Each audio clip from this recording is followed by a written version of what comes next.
Susan, naniniwala ka na fashion o forma, wala sa suot yan, nasa nagdadala? I do believe.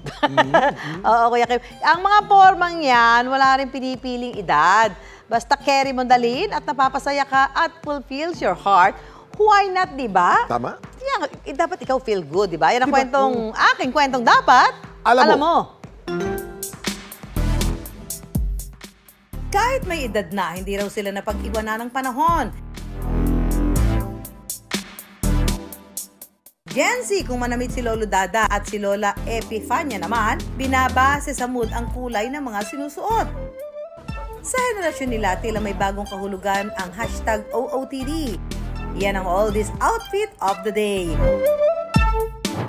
Out with the old, in with the new ang peg ng 70 anyos na si Lolo Dada.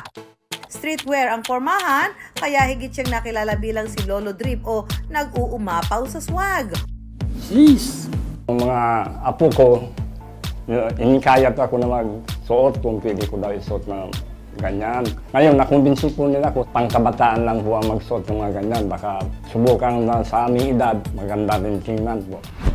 Oversized shirts, jersey shorts, clogs at sneakers, kompleto si Lolo.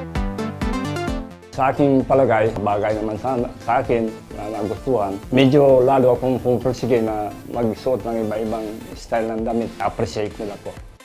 Ang apo ni Dada na si Jamel ang nagsisilbi niyang stylist. Ito po yung sandwich method. Imamatch nyo lang po yung color ng top nyo sa sneakers nyo. For today's fit, gagawin basic lang daw ni Lolo. Black statement shirt, jorts o jeans na shirt, at loafers, rampa na.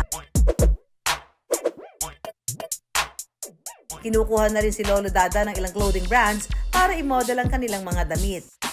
Minsan naghanap akong location na maganda. Yung pinadalang mga brand yung suot ko. Sana i-try nyo rin po na mag-suot ng mga pang ganito para at least mabago naman ang dating. Saka medyo katulad natin na may edad na. Dapat mag-iba naman ang forma para at least mapansin naman tayo na pwede pala. Sa Baliwag, Bulacan naman, bukod sa mga aralin, may iba pang inaabangan ang mga estudyanteng ito.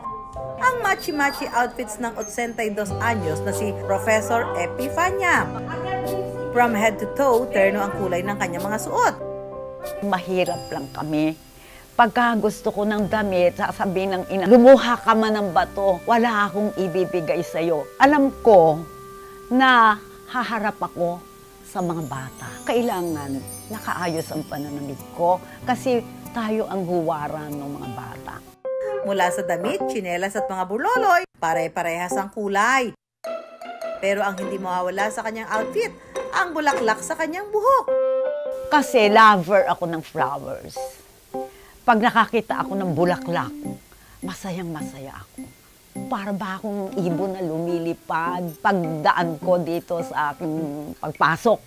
Nakadepende raw sa kanyang mood ang kulay ng isusuot. Dalawa lang yon. Kapag malungkot lang ako at saka masayang-masaya. Pag malungkot ako, blue. Gabi pa lang yon, nakagayak na yung isusuot. Parang hindi ako kumpleto pagka hindi ako nakaterno. Dahil masaya raw siya ngayong araw, ang kanyang isusuot, ang paborito niyang kulay, pula. Pati ang mga estudyante natutuwa sa mga pasabog na outfits ng kanilang propesora. Lagi po akong tambay sa TikTok. Naisip ko po na i-upload yung kay ma'am. Hindi ko po naisip na magba-viral siya. Ako po mahilig po ako sa mga classic na mga vibe. Feeling ko ganun yung peg ni ma'am. At the same time, may touch po siya ng mga modern. Ano mang estilo o kulay ng outfits, wala yang pinipiling edad. Basta't nag-e-enjoy, if it check mo lang yan.